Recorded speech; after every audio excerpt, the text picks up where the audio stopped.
Antes de mais nada, gostaria de agradecer o convite feito por vocês, né, da associação, né? Para mim é um prazer muito grande. Eu acho que a última vez que eu estive aqui em Assis, 15 anos. já fazem 15 anos. Nossa. 15 anos. 2004. Então já se passaram vários anos, né?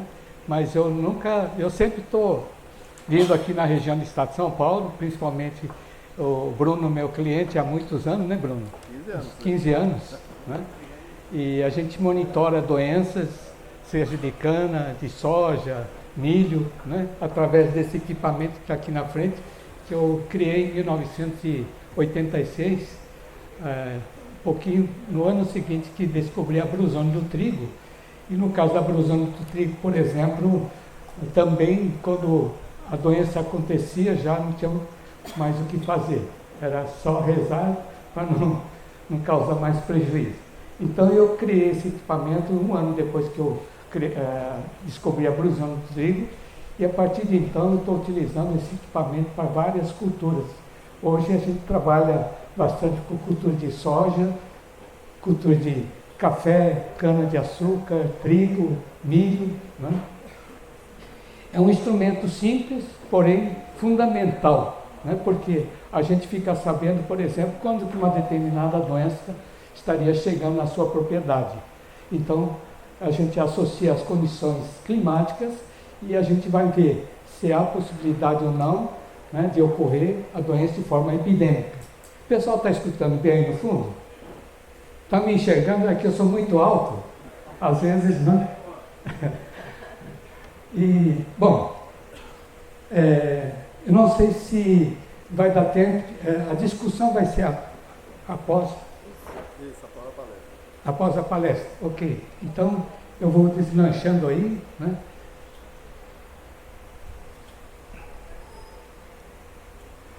Bom, a minha equipe é essa aqui. Eu sou engenheiro agrônomo Sergi Garaz, né? Está aqui o meu sobrinho, cadê o meu sobrinho? Wagner, né? Trabalha comigo. Tem o Fábio, que é meu filho, né? Ele que administra a empresa, né? Ele é agrônomo também. Temos também o Gustavo, que foi meu ex-aluno e atua hoje na área de nutrição e fertilidade. O Daniel também, nosso braço direito. E temos também o engenheiro químico Mário Miyazawa, que é ex-funcionário do IAPAR, aposentado e tal, né? Essa é a minha equipe de hoje. Okay? Bom, essa primeira parte aqui, eu vou passando rapidamente, são as atividades que a gente desenvolve na empresa. E hoje, então, nós vamos ter prazer de conversar com vocês a respeito de manejo integral de doenças de cana, de soja e de milho. Provavelmente eu vou abordar mais com cultura de soja e cana, que, principalmente a soja, né, que está começando, vai começar daqui a alguns dias, provavelmente daqui a um mês, né, vocês estarão semeando a soja, né, e não sei como é que vai ser o clima esse ano, mas uma das coisas que tem acontecido todo ano são problemas de doenças, pragas, né, que realmente, além do clima, né, só que eu vou abordar bastante a questão de cuidados que nós temos que ter com o solo, porque o nosso sustento, digamos, vem do solo, ok?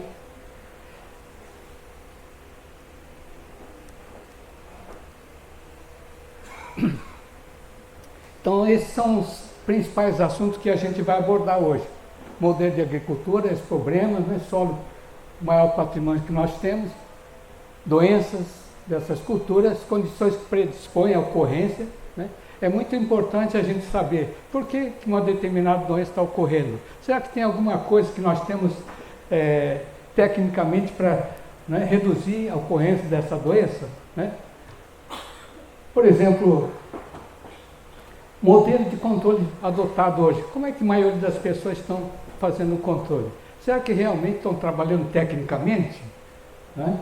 Aí eu vou falar a respeito do manejo integrado de doenças, né, associadas às práticas culturais, né, e também o uso desse equipamento que vai ser de fundamental importância para a definição de se há ou não necessidade de usar, né, e quando que eu devo entrar e por que eu devo utilizar esses instrumentos. Só para lembrar um pouquinho, A agricultura na nossa região começou por volta de 1800, ainda eu não tinha nascido, mas começou com a cafeicultura, cana, né, e a partir, aqui na região também acho que antigamente tinha café, né? Bastante café. Com o advento da geada de 1975, muitas coisas mudaram, inclusive a forma de trabalho foram modificadas, né? E só que com isso também trouxe muitos problemas de doenças, pragas, plantas daninhas, né? Inclusive a questão de fertilidade, que antigamente tudo que plantava dava. Hoje a coisa não é bem assim. Mas por que isso aconteceu? Então essas coisas que nós vamos brincar um pouquinho hoje, né? Tá certo? Problemas da atualidade são a diversidade climática, compactação, déficit hídrico, desequilíbrios nutricionais, doenças, pragas, plantas daninhas, né? Por que está acontecendo problemas de resistência dos fungicidas, inseticidas e herbicidas? Tudo tem uma causa, né? Baixa produtividade, custo de produção elevada, etc. E tal. É isso que nós vamos abordar hoje, né? Okay? Então, para iniciar, a importância do solo. Muita gente, né, não se valoriza muito esse patrimônio muito grande que nós temos, né? É onde a gente extrai os nossos alimentos e ganha pão de cada dia. E minha pergunta é a seguinte: se a gente não cuidar da parte física, química e biológica do solo, né, o que vai acontecer com a nossa agricultura? Muita gente está tendo, em vez de crescer, está regredindo, né, porque nós estamos destruindo o nosso maior patrimônio, que é o nosso solo, né? Por que é importante a parte física do solo? Por que é importante a parte química e biológica? Será que nós não estamos destruindo os inimigos naturais que tem no solo, né? E assim vai, né? E na parte física, por exemplo, né, a parte de erosão, compactação, tudo tem uma origem, tem alguma causa, né? Ok? E nós temos que, antes de pensar em tratar das doenças e tal, né, pragas, nós precisamos primeiro cuidar do solo, né? No solo, onde tem também milhões e milhões de micro-organismos, né, que podem beneficiar a nossa agricultura. Por exemplo, existe na natureza milhões e milhões de micro-organismos que beneficiam, inclusive controlam as doenças. Nós estamos matando com excesso de aplicação de química, não é? Tanto no aspecto de fungicida, inseticida e herbicida, e também o uso de adubos químicos em excesso, ou seja, muitas áreas estão desequilibradas. E também hoje, o equipamento que nós utilizamos para pulverizar, para semear, todas as operações são equipamentos de grande porte, né? E a maioria das propriedades tem problema de compactação. Ora, se tem algum problema de compactação, provavelmente vai começar a surgir alguns problemas sérios. Por exemplo, né, a questão de doenças. Será que compactação tem alguma coisa a ver com as doenças? Sim. Por exemplo, macrofomina, né, uma das doenças que ocorre no solo e principalmente nos anos de seca. E também em áreas compactadas ocorre com muito mais frequência. Então, nós temos que primeiro cuidar dos nossos solos, né? E para fazer isso, o que nós temos que fazer? Eu pergunto para os senhores, todos fazem rotação de cultura? Alguém não faz? Então, quem não faz, levanta a mão. Ok, só tem 2, 3 aí, 4. Pois é, mas é uma operação fundamental, né? Tá certo? Por quê? Ali nós estamos mexendo com a parte biológica, física e química do solo. Não é verdade, pessoal? Então, nós vamos ter que começar a trabalhar muito, né, para melhorar o desenvolvimento vegetativo, né, melhorar a aeração, respiração. Você sabia que o solo respira? Igual nós. Micro-organismos também respiram. Se você melhorar, fizer rotação de cultura, tem vários benefícios que, né, no decorrer do bate-papo a gente vai conversando aí. Então, a gente está destruindo o maior patrimônio que nós temos, que é o nosso solo, pessoal, né? E a gente, normalmente, nós agricultores, somos imediatistas. E alguém fala, o vizinho está aplicando, já está começando a semear soja. Então o nego já vai falar, opa, também vou, né? Só que tem várias coisas que podem acontecer diferentemente da sua propriedade ou do vizinho, né? Porque o vizinho pode ser que faça rotação de cultura e tem um histórico diferente da sua propriedade. Então, tem muitas coisas que são diferentes, que cada qual tem que começar a ser pesquisador e conhecedor profundo da sua propriedade. Por quê? É só assim que a gente consegue ganhar dinheiro, inclusive na agricultura. Tá certo, senhor Bruno? Então, é isso que nós temos que fazer. Então, a minha pergunta é a seguinte: será que nós estamos cuidando adequadamente do maior patrimônio que é o nosso solo? Não é? Eu acho que nós não estamos cuidando, não. Qual das propriedades dos senhores que não tem problema de erosão e compactação? Por favor, levanta a mão. Pelo jeito, todo mundo tem um pouquinho de cada, né? Tá certo? Então, aí, assim como a questão de rotação de cultura, né, eu acho que tem várias coisas que nós temos que revisar novamente e voltar a falar, opa, eu não estou fazendo o trabalho adequadamente. Mas vocês sabem que a profissão de agricultor é a única profissão que não tem, digamos assim, necessidade de ser especialista, não é? Às vezes o médico ganha dinheiro, um advogado, sei lá, dentista, né? Ganha dinheiro, fala, a primeira coisa que vai fazer é comprar terra, não é verdade? Eles não são conhecedores da biologia, parte física, química, tal, do solo, né? Não conhecem quase nada da agricultura, mas como tem dinheiro, compra essas propriedades e deixa na mão do peão, né? Muitas vezes vai degradando até que ele acorda e fala, puxa vida, estou perdendo dinheiro, não estou ganhando dinheiro com a minha propriedade, né? Então é assim que é a nossa profissão, infelizmente. Essas coisas que eu estou mostrando é coisa do Paraná. Talvez aqui no estado de São Paulo não tenha muito disso, né? Eu acho que não tem muito, né? Mas dá para a gente evitar. Então, uma coisa muito importante também que eu vou abordar bastante, né? A gente, quem de vocês cuida bastante dos inimigos naturais? Né? Por exemplo, aranha, joaninha, tesourinha, vespa, marimbondo, né? A minhoca, na propriedade dos senhores tem minhoca? Porque eu me lembro que quando eu era criança, meu pai me levava para pescar, eu levava um canivete, qualquer lugar que eu fosse, tinha minhoca antigamente. Hoje, quando eu vou pescar, tem que comprar minhoca, né? Até minhoca nós temos que comprar, né? E em muitas propriedades nem alface não produz mais. Se quiser comer uma alface, uma saladinha, vai comprar na cidade, não é verdade? Então tem muitas coisas meio complicadas aí pra gente aí, né? Tá certo? Bom, uso de químico. Eu não sou contra o uso de químico, mas eu sou a favor daqueles que utilizam adequadamente, quando realmente precisa, né? É igual a saúde da gente, né? Eu não tomo remédio porque eu acho que eu estou com dor de cabeça, eu acho que tem alguma coisa errada. Eu não vou tomar.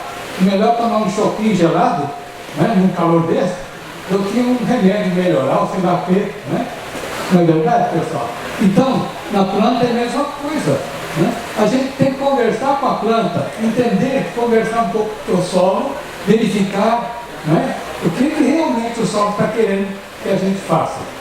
Então, uma das coisas fundamentais, né, é utilizar os produtos químicos de forma adequada, né? Por exemplo, quando se utiliza químico excessivamente, nós temos o quê? Problema de eliminação de micro-organismos e insetos benéficos da natureza. Surgimento de bióticos resistentes. Na região de vocês, provavelmente não tem problema sério de resistência, por exemplo, de doenças de cana, ou de soja, ou de milho. Problema de resistência, teria algum problema? Vocês já perceberam se algum dos produtos que vocês utilizam para controlar mato, né, plantas daninhas, doenças ou pragas, né? Será que realmente estão controlando adequadamente nas doses ou nos produtos que alguém recomendou para os senhores? Antigamente, qualquer coisa que a gente utilizava tem resultado, né? Hoje, eu acho que pelo menos no meu estado, não é muito longe daqui, não está acontecendo isso. Muita gente reclama, eu apliquei certinho conforme recomendado, mas não tive resultado.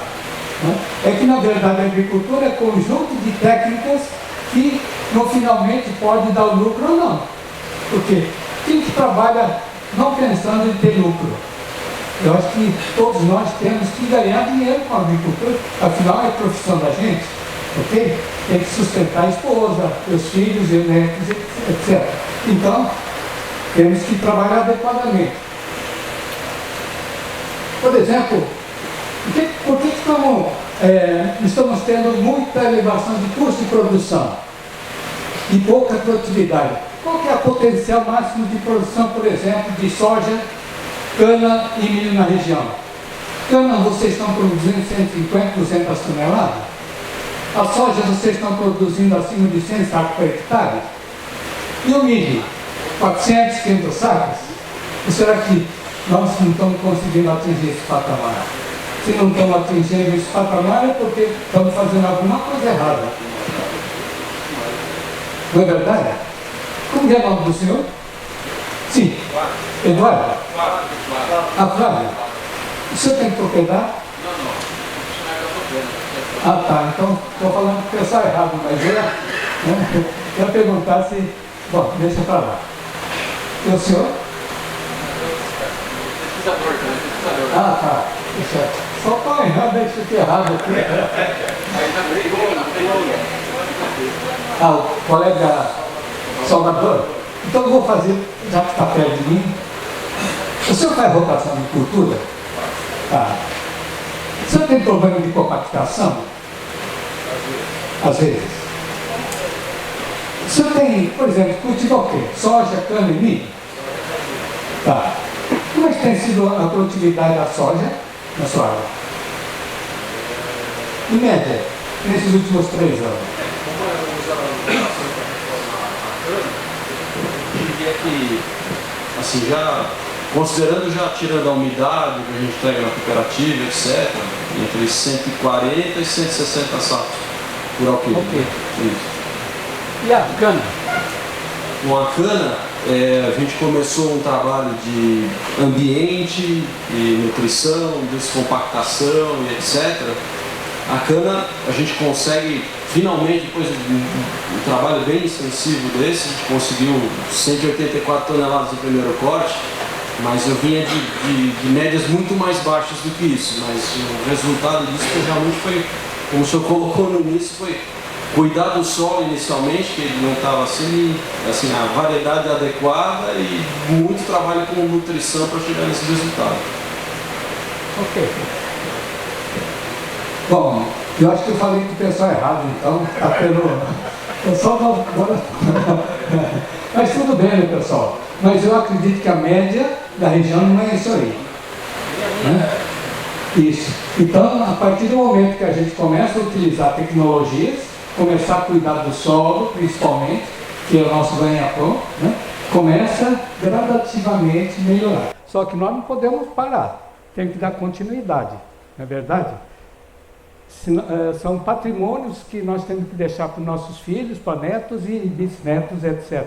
Então, nós temos que dar o primeiro passo. Né? Nesse contexto é que eu coloco essas coisas todas. E que, no tocante à questão de química, eu não sou contra, mas a gente deveria de utilizar quando realmente ela está necessitando. A planta está necessitando, né? Não é verdade? Então, nós podemos fazer o trabalho de controle, né, de forma eficiente, adequada. Uma coisa, por exemplo, no caso da soja, vocês semeiam a soja em que espaço? 40, 45? Maioria? Quem atua com espaçamento maior que 45? Muito pouca gente. A maioria, então, atua na faixa de 40, 45. E a população de planta que vocês... Como? 12, 15? 14, depende da variedade. Veja bem, nós vamos abordar sobre isso também. Eu vou mostrar por que eu estou falando dessas coisas. Né? É que existem várias coisas importantes que a gente no dia a dia esquece. Né? Opa! Então, senhores vejam, por exemplo, só na cultura de soja temos mais de 40, 50 doenças. Evidentemente que dependendo do cultivar que você utiliza, dependendo do ano, dependendo de série de fatores, né, técnicas culturais que a gente utiliza, pode ter ou não determinadas doenças. O senhor sabia que, por exemplo, no norte do Paraná, né, uma boa parte do Paraná, está começando a ocorrer novamente cancro da haste. Alguém já teve problema com cancro da haste na região? Pois é, antracnose. E assim, nós temos, por exemplo, conforme ano, nós temos vários problemas já na saída. Né? Por exemplo, nós estamos detectando nesses últimos 4, 5 anos, com muita, digamos assim, frequência, ocorrência de Fusarium, Rhizoctônia, Pythium, Phytophthora, né? São doenças que causam tombamento na fase inicial, inclusive a antracnose, né? Tá certo? Por que será que está acontecendo esse tipo de problema? Será que nós estamos fazendo tarefa de forma adequada? Né? Por exemplo, todo mundo faz tratamento químico de semente? Com certeza. Quem faz tratamento químico de semente industrial? Maioria? Tudo que a gente faz na vida tem lado positivo e lado negativo. Né? O lado positivo de tratamento químico de semente seria o quê? Reduzir as doenças que estão presentes na semente. Agora, quando você faz tratamento químico industrial, vocês estão, evidentemente, eliminando uma boa parte dos patógenos que estão na semente. No entanto, a gente tem que entender que as doenças sobrevivem não só em semente, né, mas também no solo e em restos culturais. Ora, será que o tratamento químico de semente que você fez com 50, 70 dias de antecedência, será que ainda vai controlar essas doenças? Eu acho que não. Qual que é o período residual desses produtos? 20, 30 dias. Se você fez tratamento com 70 dias, ou 60 dias, ou 50, por exemplo, o residual do produto já foi para vinagre. Faz muito tempo já. Ora, então, com certeza vocês vão ter doenças que estão presentes no solo e em restos culturais. Concordam comigo? Então, é de fundamental, já no ponto de partida, né, saber quais, na variedade que vocês vão adquirir, né? Em primeiro lugar, saber qual a origem dessa semente, onde que foi produzido. Foi produzido, sei lá, no Rio Grande do Sul, lá o clima é mais frio, não sei o que e tal, tal. Então, existe possibilidade de ocorrer tais tipos de doenças. Né? E com base nisso, então, eu vou fazer análise patológica de semente. E com base na análise patológica, deveria, então, utilizar um fungicida adequado. Eu estou falando bobagem? Mas, pergunto, todos fazem isso? Não fazem. A grande maioria não faz. Né? Pela comodidade.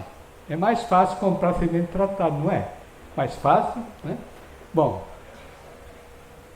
aqui dentro, por exemplo, dessa lista aqui de doenças de soja, eu coloquei em vermelho antracnose, cancro da haste, ferrugem asiática, mancha-alvo, podrão radicular, né, causado por Phytophthora.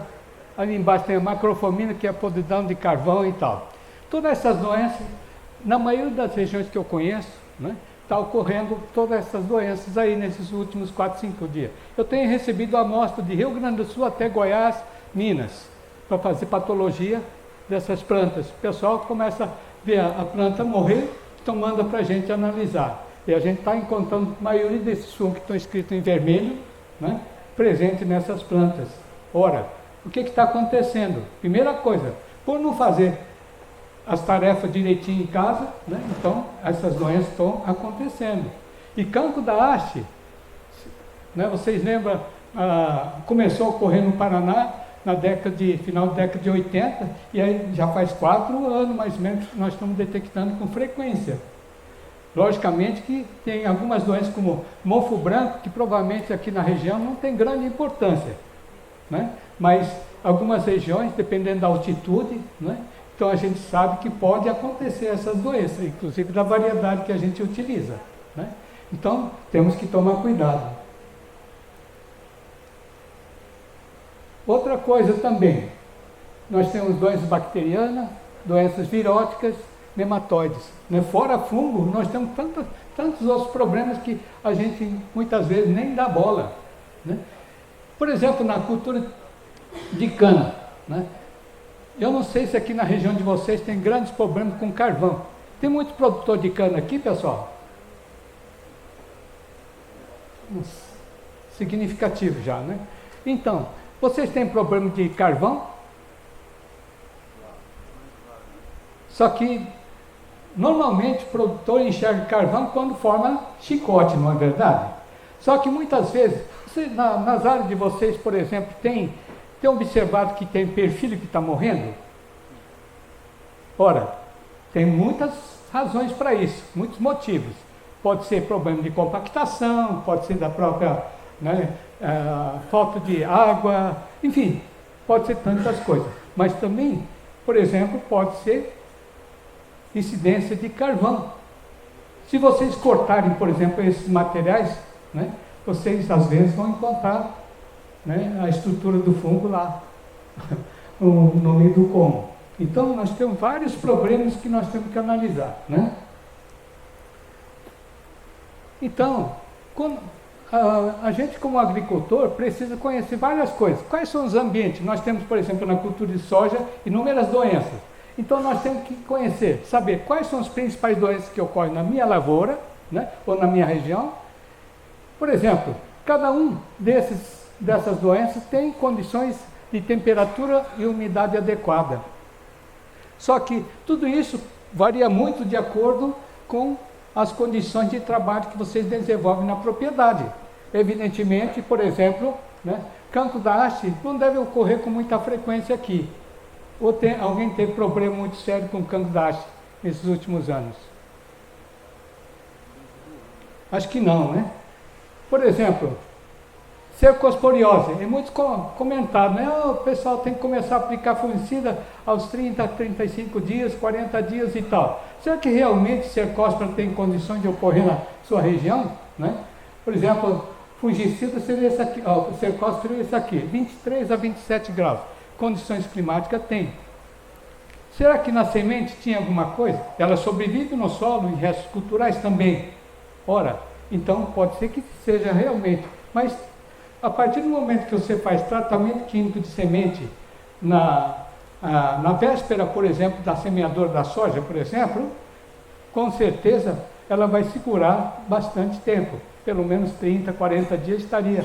A partir daí, então, começa a surgir a cercospora. Então, a cercospora não vai matar as plântulas, vai começar a atacar a partir do período vegetativo para frente.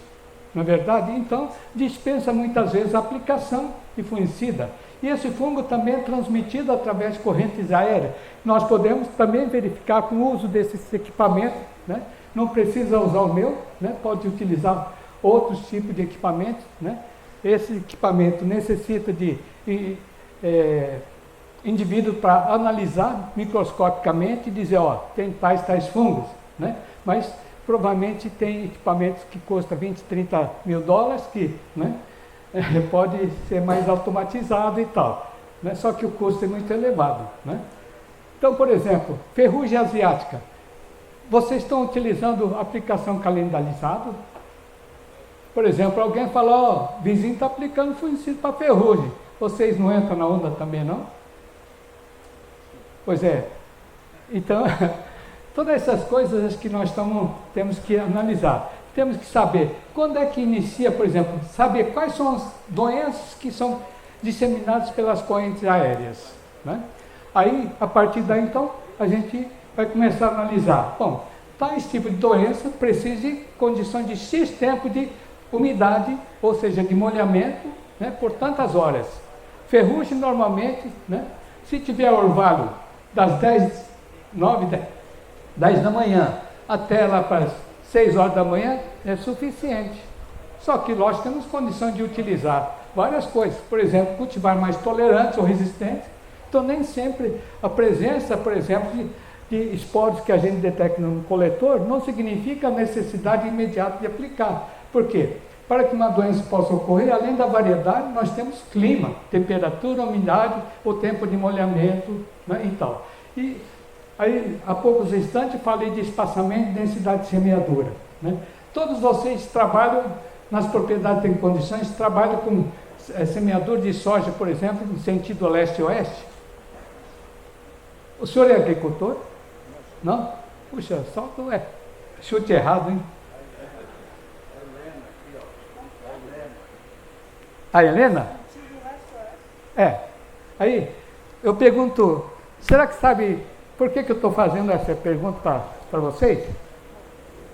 Será que alguém saberia me dizer por que eu estou dizendo, sugerindo que vocês, onde pode, semeiem a soja sentido leste-oeste? Por que será? Não sei. A dona Helena não sabe. E você?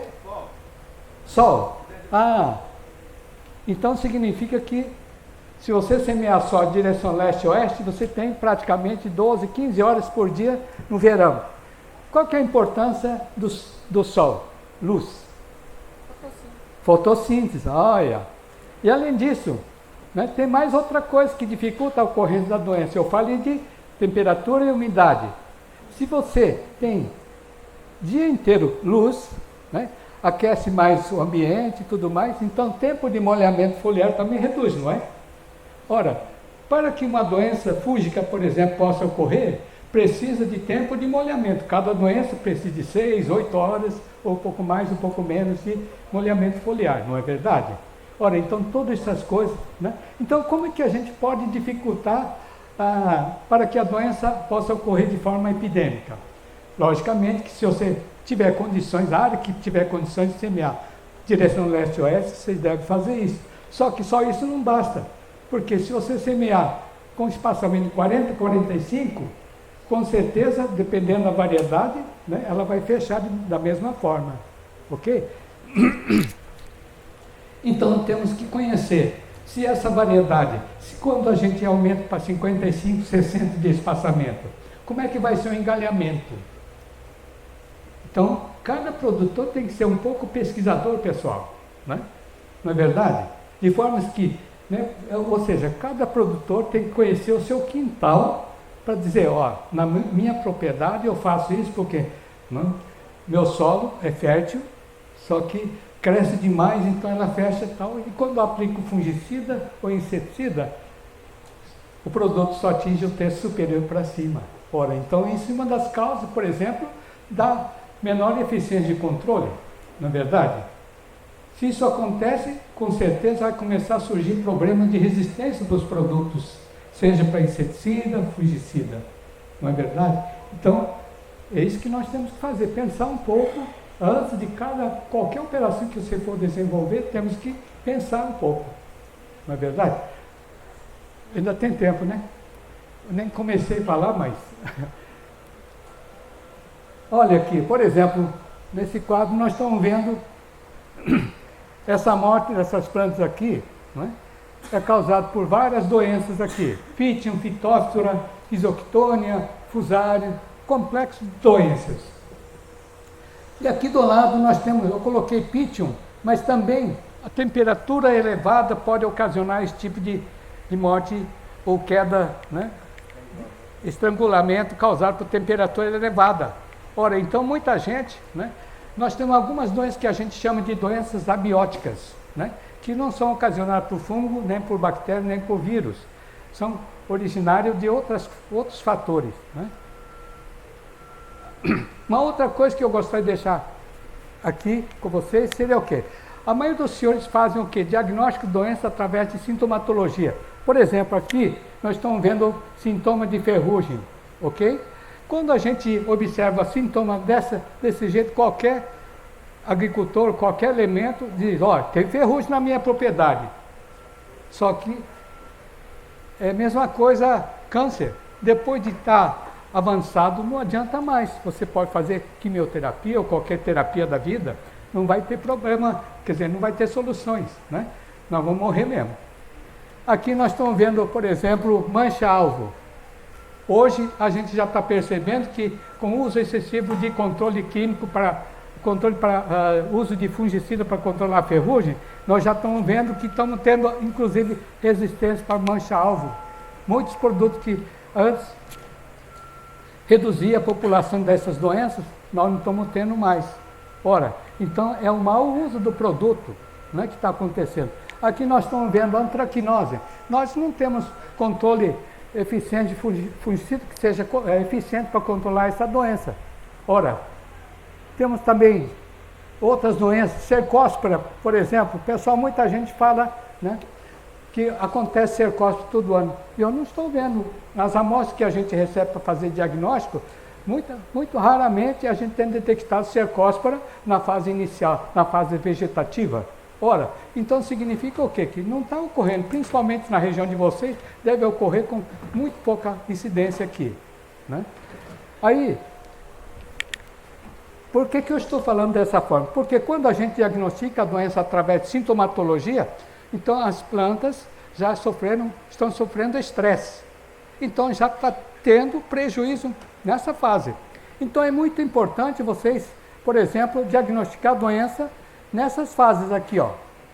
Os sinais, né? Cada um desses fungos tem alguma estrutura que indica lá, ó, isso aqui é ferrugem, isso aqui é milho, isso aqui é mancha-alvo, né? Isso aqui é oídio, outro é cercóspora, etc. Né? Tá certo? Como é que a gente pode saber disso? Através do uso desse tipo de equipamento, que é o coletor de esporos. Então você fica sabendo, por exemplo, da ocorrência, né, quando que a determinada doença está chegando na sua propriedade ou na região.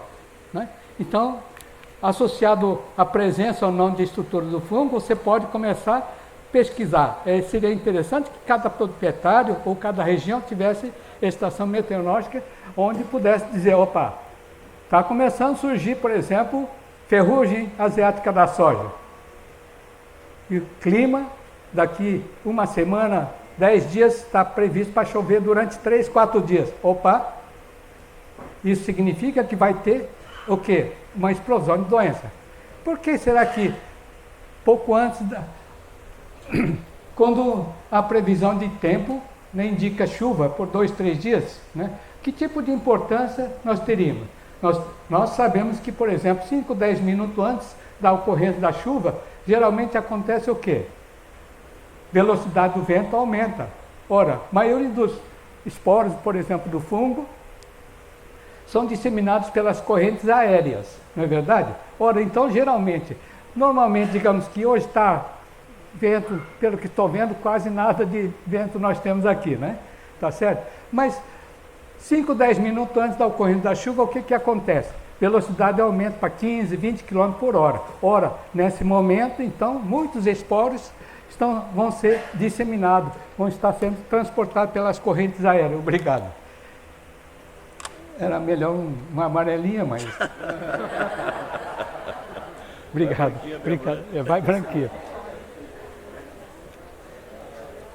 Então, o que acontece, pessoal? 5, 10 minutos antes, então, começa a flutuar bastante esporos de ferrugem, milho, mancha-alvo, né, oídio, cercóspora ou qualquer outra doença.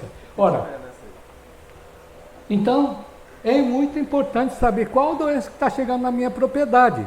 Aí você sabe que vai chover durante 3, 4 dias. Ora, então vai saber que na sua propriedade vai ter condições ambientais suficientes, né? Porque geralmente acontece o quê? O esporo vem pelo ar, começa a chover, os esporos que estão no ar são depositados juntamente com gotículas de água no dorsal da planta. Então, o banquete estaria pronto, não é verdade?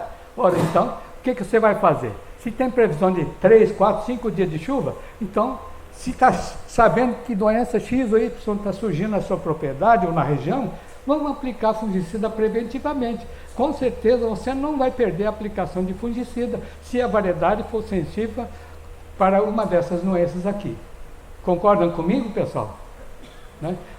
Por exemplo, é como se fosse uma vacina. Nós estamos tendo várias doenças que o pessoal está sugerindo na aplicação de vacina. Para que serve a vacina? Prevenir a doença. O que nós temos que fazer também, né? Olha, eu falei um pouquinho de doenças abióticas aqui. Olha aqui, ó, tantas doenças abióticas. Esse material está sendo gravado, pessoal. Vai ser passado para vocês, né? Então eu vou passar rapidamente, senão não vai dar tempo, né? Vocês estão vendo aqui, ó. Isso aqui é muito parecido, por exemplo, com a ferrugem da soja, né? Ora, É o percevejo que está causando, olha lá. Você está vendo tudo isso aqui que os senhores estão vendo aqui? É percevejo que está causando, ó. Vocês vejam aqui, ó. Não parece ferrugem, né? Ok? Muita gente confunde, e é percevejo que está causando esse tipo de dano, pessoal. Ora, então tem muitas doenças abióticas ou, né, que não seja de origem fúngica ou bacteriana, que muita gente acha que é doença e está mandando bala, aplicando veneno. Cuidado com vendedores, pessoal. Tem que questionar. Falei, ó, mas mostra, né? Quando alguém fala, ó, tem que aplicar. Falei, pergunto para ele, mas por que eu tenho que aplicar? Começa a questionar o pessoal também, né? Eu acho que é nossa obrigação, né? Porque o dinheiro é de vocês. E não custa barato aplicar, né? Aí nós temos, por exemplo, várias doenças de cana, né? O carvão, eu já mencionei alguma coisa, muitas vezes a gente não enxerga sintoma, a não ser depois que surgir os primeiros chicotes e tal. Mas muitas vezes o mau desenvolvimento ou falta de perfil, por exemplo, pode ser, né, indicativo que está com carvão, ok? Por exemplo, a gente tem dado consultoria na área de cultura de cana, nessas áreas que a gente está monitorando com o coletor, né, principalmente no caso de ferrugem, o pessoal fazia 3 ou 4 aplicações de fungicida.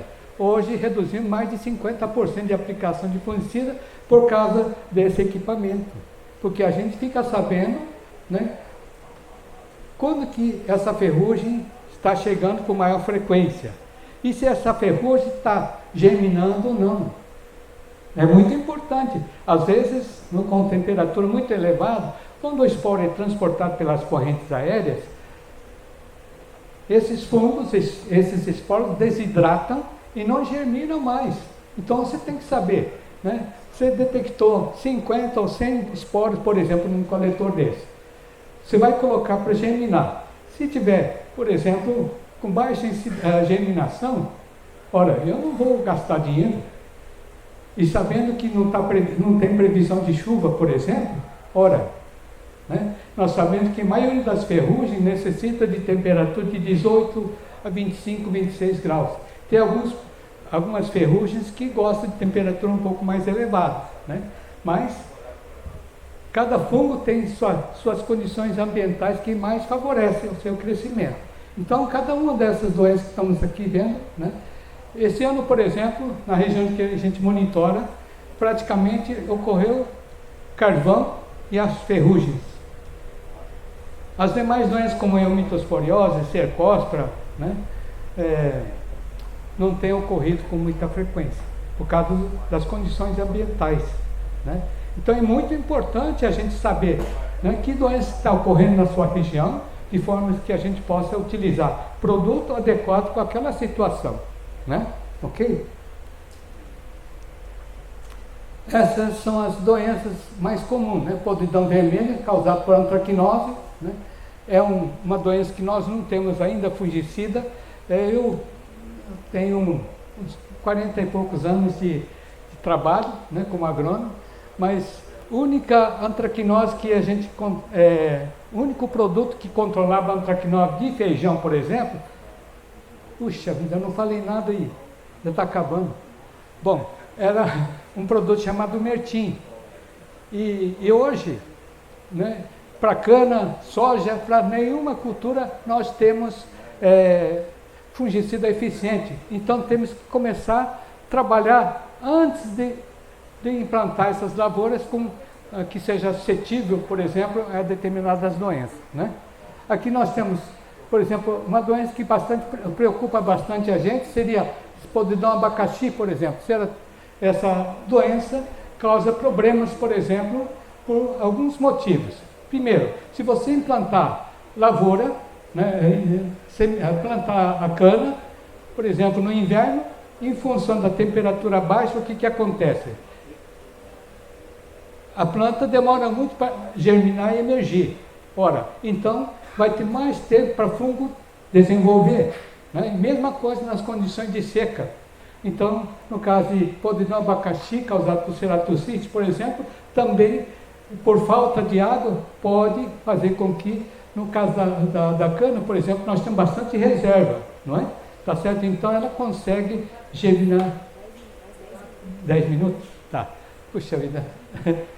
Tudo bem. Então, cada doença tem algumas condições que nós temos que conhecer. Então, cada produtor tem que ser um pouco pesquisador também, né? Tá certo? Veja aqui, ó, as condições que as doenças de cana precisam para desenvolver. Por exemplo, a antracnose 25 a 28, carvão, isso aí não tem, principalmente quando as condições ambientais são favoráveis, ela desenvolve em qualquer momento. É uma doença que sobrevive no solo, em resto de cultura e tal. E ela, então, tem que fazer o quê? Rotação de cultura, se possível, e também utilizar variedades resistentes, né? E Rugen também seria interessante. A cercosporiose, ferrugem tanto marrom como alaranjada, é uma doença que ocorre com muita frequência em condições, diferentes condições. Então temos que saber, né? E nós temos também algumas doenças bacterianas ou viróticas que também, né, muitas vezes, então é necessário controlar o quê? Os insetos transmissores dessas doenças e tal, né? Vou ter que andar bastante e tal. No caso do milho, também nós temos uma gama de doenças, né? E nós temos condições de controlar as doenças de milho também. Mas no caso de milho, com raras exceções, quem tem propriedade grande que tem condições, pode utilizar aeronave para aplicar produtos. No entanto, né, nós temos limitação, por exemplo, quem utiliza somente os tratorizados, digamos assim, né, tem um limite de tempo para aplicar. Então, muito importante a gente utilizar coletor de esporo. A maioria das propriedades que a gente tem trabalhado com cultura de milho, com coletor, na verdade, o pessoal pressiona, fala assim, o vizinho já está fazendo a segunda aplicação, o senhor não fez nenhuma aplicação.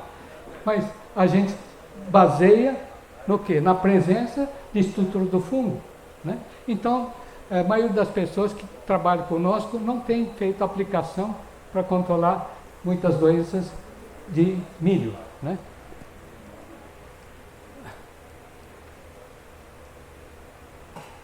Uma outra coisa que eu gostaria de deixar aqui, seria muitas dessas doenças, seja em cana, soja ou milho, tem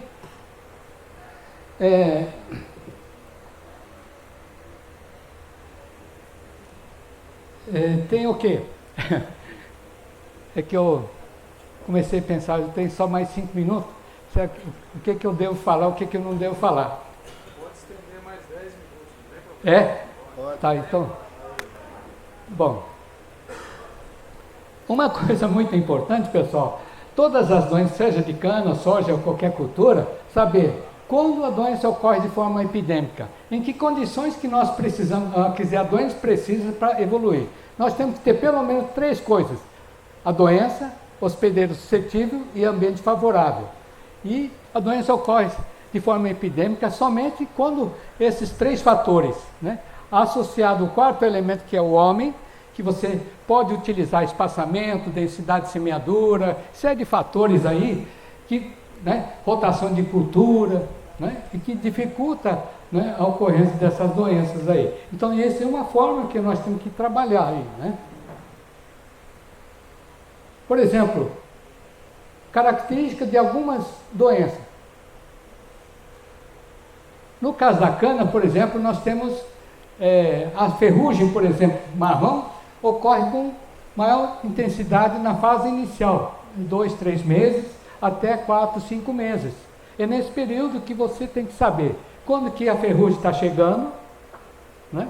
Aí você associa as condições climáticas, né? E, opa, vamos começar a aplicar nesse talhão aqui, porque já está tendo bastante ferrugem, esporo flutuando aí. E assim, né? E antigamente o pessoal fazia, onde a gente está dando consultoria hoje, chegava novembro, começava a aplicar fungicida para cana. Novembro, dezembro, janeiro, fevereiro, né? Tá certo? Só que hoje eles não estão mais fazendo isso. Estão fazendo baseado no quê? Né? Baseado no resultado de flutuação de esporos. E uma coisa que eu gostaria de deixar, por exemplo, para o produtor de cana, por exemplo, provavelmente na região de vocês também tem aquelas falhas, Tá certo? Eu não sei se vocês também utilizam mudas para repor. Sim. Se faz isso, então nessas falhas nunca coloque variedades suscetíveis à mesma variedade. Né? Por quê? Se você colocar, né, digamos, a planta, a maior parte da planta está lá com 4 meses, 3, 4 meses, está desse tamanho aqui. Se você fizer reposição, aquelas plantas, por exemplo, né, mesmo que você aplique fungicida, vai servir de guarda-chuva e provavelmente aquelas plantas que estão menores, está com 1, 2 meses, não vão receber carga de fungicida suficiente. E quando, né, e ela vai ter o quê? Condições, essas plantas maiores vão favorecer climaticamente para que as novas plantas que você colocou, essas mudas novas que vocês colocaram, vai ter o quê? Condições melhores de temperatura e umidade para, né, desenvolvimento da ferrugem. Né? Então, uma das estratégias é quando você vai colocar, fazer a reposição de muda, mesmo que vai ter um pouco de diferença de estágios, né? É melhor colocar o material e com isso a gente está reduzindo também o número de aplicações de fungicida na área. Né? De 3, 4 aplicações, hoje a média nós não estamos fazendo mais do que uma. Tem áreas que a gente quase, né, não fazemos aplicação. Isso chama-se economia, pessoal. Né? Tá certo? São coisas assim que a gente tem que começar a estudar. Outra coisa, podridão abacaxi, aliás, não sei se aqui na região ocorre, no caso da soja, por exemplo, ocorre muito problema de macrofomina. Nas áreas que normalmente tem problema de peão torto, por exemplo, ou compactação, peão torto e tal, essa região é quente também, né, Bruno? Então, por exemplo, no caso de carvão da soja, que é conhecido como macrofomina faseolina, então, essa doença gosta de quê? Área compactada, temperatura elevada. Área compactada significa o quê? Que a raiz está lateralmente. Significa então que quando dá sequinha, de 10, 15 dias, então a planta não consegue absorver água e nutrientes. Isso significa que a planta fica debilitada. Então, essa doença que sobrevive no resto de cultura e no solo, ela gosta de manifestar a doença nessas condições. Né? Ora, então, temos que eliminar esses problemas, né, de doenças que sobrevivem no solo. Agora, nós temos que tomar cuidado. A gente fala, vamos fazer rotação de cultura, mas tem muitos hospedeiros alternativos, né?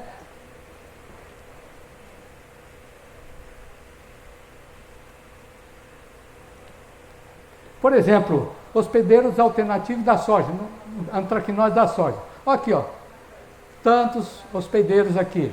No caso, por exemplo, de mofo branco, que talvez não seja grande problema para vocês aqui na região, mas olha, quantos, né? No estado do Paraná, na região de Mauá da Serra, Faxinal, tem muitos produtores que, após a cultura de soja, cultivam tomate, batata, só que eles têm problema sério com essa doença.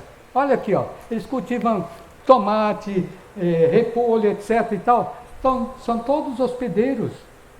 Ora, o pessoal tem que tomar cuidado com essas coisas. Eu acho que aqui não tem problema dessa natureza, né? Mas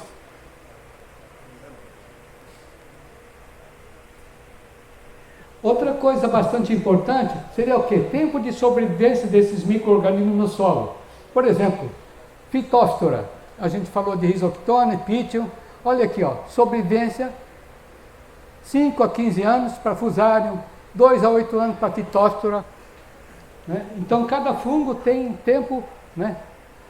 Para isso, para eliminar esses problemas, nós temos que fazer o quê? Rotação de cultura, série de outros fatores aí que nos ajudam, né? E também para controlar essas doenças, por exemplo, nós temos que conhecer isso aqui, ciclo de cada uma dessas doenças, né? Aonde que nós temos que controlar a doença? Tudo está aqui dentro que a gente tem que planejar, né?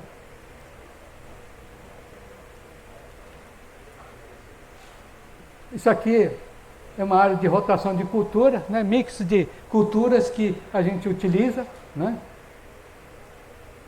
Isso aqui, no caso, é o cancro da haste. Por exemplo, aqui nós temos cancro que a gente chama de caulívula ou de aporte, né? Cada um tem tipo de estrutura que causa dano. Aqui nós temos esporo tipo alfa e beta, né? E tudo isso é microscópico, né? E a gente tem que então entender. Isso aqui é o caso de carvão da soja, né? Causa também, tem estrutura de sobrevivência que a gente chama de picnídeos, né? E esse aí permanece no solo em restos culturais. Então, só através de rotação de cultura que a gente consegue, né? E aqui no caso de bactéria, seja para soja, para cana, qualquer cultura que tenha bacteriose, na sua propriedade vocês provavelmente devem ter copo de cristal, por exemplo. Pega um pedacinho desse copo, né? Por exemplo, pega um pedacinho aqui, ó, faz um corte, coloca dentro de um copo de cristal, né? E vocês vão ver o que? Exudação bacteriana. Esse aqui é pus que está descendo aqui, ó, né? Então vocês podem fazer isso aí também sem mandar para laboratório mesmo. Se tiver um copinho e cristal e água, é suficiente para você diagnosticar algumas doenças.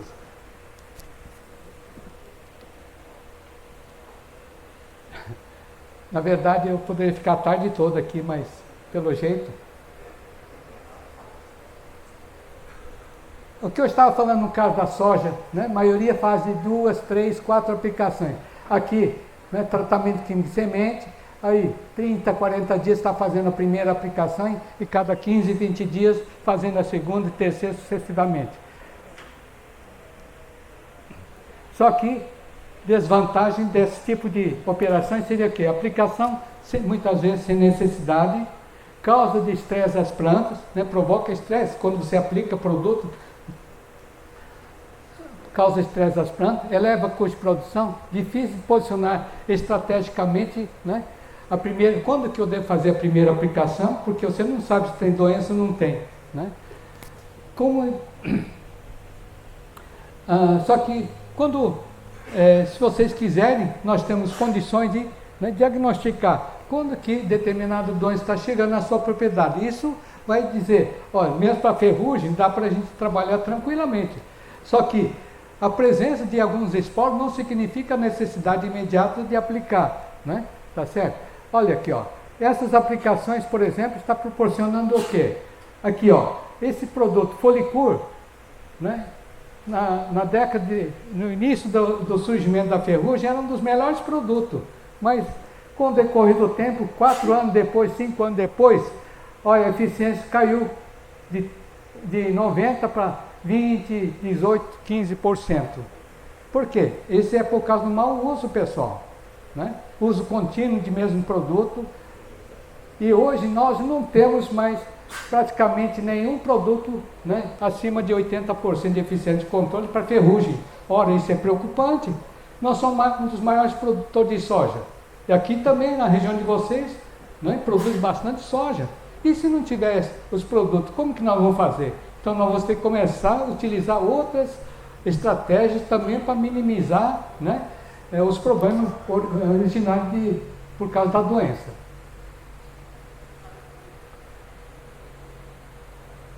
Então, principais vantagens, por exemplo, do uso de coletor de esporos seria o quê? Detectar o momento da chegada de primeiros esporos na sua área, né? Permite, então, planejar e definir com antecedência o momento ideal para iniciar a primeira aplicação, né?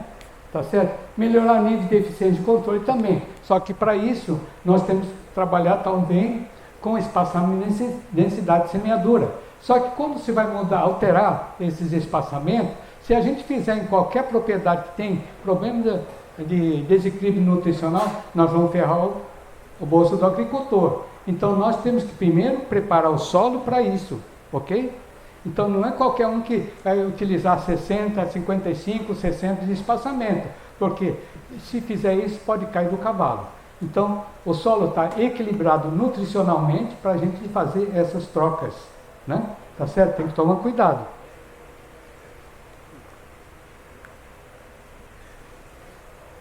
Ó, isso aqui, muitos de vocês conhecem, né? Em 2005, 2006, o Herbert Barth já utilizava esse equipamento, né? Ele era o maior incentivador de trabalhar com coletor de esporo, né? E toda a viagem que ele fazia para a Europa levava fotografia e fazia questão de fazer palestras sobre isso, né? E vocês vejam nesse caso aqui, né? Isso aqui em 2005 e 2006, quando a maioria fez média de 3 aplicações, né, ele fez apenas uma aplicação na propriedade dele. Ele economizou quanto? Enquanto que a maioria gastou mais de 40 mil reais, ele só gastou 14 mil. Né? Aqui eu tenho também exemplo de outro colega, Marcelo Favarão, esse aluno meu, lá em Campina da Lagoa, né? Ele fez, tinha mais de 700 hectares. Na época, o pessoal da região fizeram 3 a 4 aplicações e ele fez apenas uma aplicação em 40% da área. Né?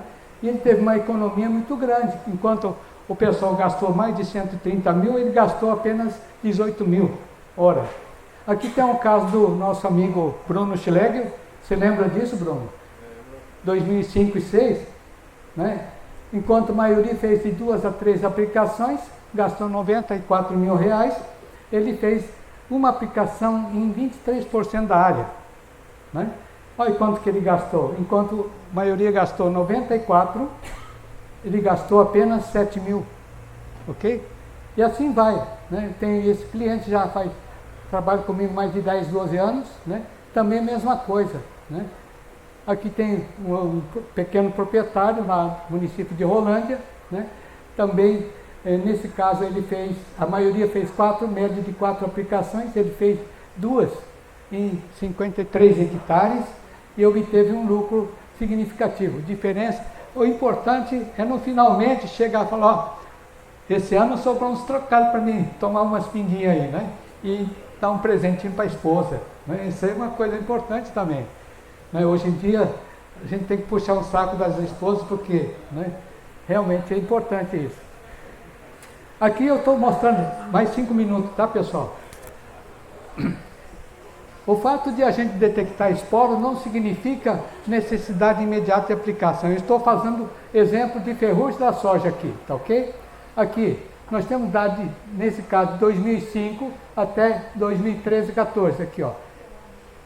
Primeiros esporos, por exemplo, foram detectados, aqui no caso, né, 10 de dezembro. Primeiro sintoma surgiu 21 dias depois da primeira aplicação. Aqui no caso, por exemplo, em açaí, no caso do lídio, primeiro esporos foi detectado aqui 1º de dezembro. Quando que surgiu os primeiros sintomas? 26 de janeiro, ou seja, 57 dias depois. Ora, se tivesse 57 dias, já teria feito quase 3 aplicações, não é? Mas ele economizou, com certeza, né? E assim, a média desses anos aí, eu tenho que modernizar isso aqui, já passaram vários anos aqui já, né? Mas, aqui ó, média de 39 dias depois que surgiram os primeiros sintomas. Então, aquilo que eu estava dizendo há poucos instantes, que o fato de você detectar, seja a doença de cana, soja ou milho, não significa necessidade imediata de aplicar. E sim, tem que começar a monitorar climaticamente, para dizer, opa, tal dia está prevista a chuva, então com certeza vai acontecer. Primeiro que antes da chuva acontece que a velocidade do vento aumenta. Isso significa que vai ter maior flutuação de esporos, né? E se começar a chover, esses esporos que estão no ar, ela cai sobre o dossel e com certeza o banquete está pronto para que a doença possa evoluir, né? Aqui é só um exemplo, no caso de lídio, aqui ó. Primeira constatação de esporo ocorreu aqui dia 15 de dezembro. Os primeiros sintomas aconteceram aqui 36 dias depois. Esse aqui é regime de chuva, pessoal, né? Tá certo?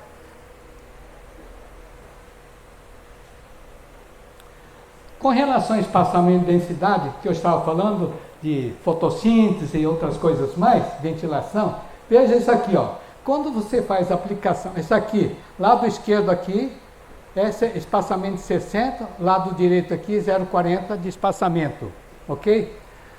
Veja, isso aqui é teste que a gente faz, né? Eu construí um equipamento chamado Sigateste, e a gente coloca a cada 20 centímetros papel sensível, né? E na ocasião da aplicação, a gente coloca esses equipamentos para funcionar. Veja que quando você utiliza espaçamento de 60, como é que acontece a aplicação de fungicida? Quando você tem espaçamento de 40, 45, o que acontece? Maior nível de produto atinge o quê? Terço médio para cima. Aonde é que as doenças e as pragas gostam de ficar? No terço médio para baixo. Ora, isso significa que aonde está a doença, aonde está as pragas, não está chegando o produto. Por isso que começa a criar o quê? Problema de resistência. Né, pessoal? Tem que tomar cuidado com isso. Né? Vejam o espaçamento aqui. Será que aqui não tem luminosidade suficiente, né, para que faça fotossíntese, maior ventilação, etc. e tal, né? E aqui no fundo, por exemplo, será que vai ter ventilação? Né? Com certeza não. Olha aqui a situação. Esse aqui é um ex-aluno meu, formado em 2013. Né? Veja espaçamento de 60 com 9, 10 plantas por metro. Né? Veja, aí o pessoal fala assim, ou seja, isso aqui dá muito problema para mim. Quebra muita faca na ocasião da colheita. Falei que quebre 20, 50 facas, mas que... Né? Sabe quantas vagens tinha nessa planta? 186 vagens. Né? Ora, dá para ver que, né, tem alguma coisa diferente aí. Né? Tá certo? Então, onde tem mais luz, vai ter o quê? Além de, nesse caso, né, quando você aumenta o espaçamento, lógico que tem algumas variedades que são um varetão. Né? Isso não acontece, aí não dá para fazer muito. Por isso que vocês têm que fazer teste na sua propriedade. Qual variedade que, nas condições que você trabalha, engalha mais? Se engalha mais, provavelmente vai ter maior número de vagens. Né? A maioria das propriedades que a gente tem visto por aí, nas áreas que a gente não monitora, né, tem de 30, 70, 80 vagens. Eu já consegui 587 vagens. Será que é pouco? É muito? Né? Lógico que, né, não dá para fazer isso torta direito. Esse aqui é a situação de Minas, lá na região de Campo Florido, né, tinha 187 vagens. Né? E isso aqui eu tive prejuízo porque eu esqueci essa lapiseira lá. Mas olha, dá para ver que quando a gente dá condições, realmente a planta responde. Só que você tem que fazer os testes primeiramente para ver se aquela variedade que eu estou cultivando na minha propriedade tem capacidade de engalhamento, né? Tá certo? Aqui mais recente, há 4 anos atrás, né? Veja aqui, espaçamento de 45 e 60. Veja aqui, né? De 45 centímetros de espaçamento deu 137 gramas, né? E com 60 deu 180 gramas. Ora, parece que não é muita coisa, mas é de 1000 sementes que eu estou falando, né? Acho que é significativo. Né? Aqui, só para elucidar, eu quando era professor, um dos alunos, né, fez trabalho lá na região de Marilândia do Sul, próximo de Mauá da Serra. Veja aqui, espaçamento de 45 e 60. A população de planta por hectare variou de 267 mil para 200 mil. Ou seja, ele gastou menos 25% de semente. Né? O diâmetro do caule variou de 9,8 para 10,8. Cresceu 9% a mais. Engalhamento passou de 5,3 para 7,5. Número de vagens por planta variou de 70 para 99, ou seja, 40% a mais. Né? Tá certo? A produtividade não foi muito, só foi 37% a mais. Ora, o lucro, só 27% a mais. Né? Então, vocês vejam, só que cada um tem que fazer sua pesquisa na sua propriedade, fazer os testes, né? Tá certo? Então, isso aqui é só para mostrar que a gente trabalha também com a cultura de cana, né? Esse é aquilo que eu falei, né? Por exemplo, uma planta normal de cana está 1 metro mais ou menos de altura, né?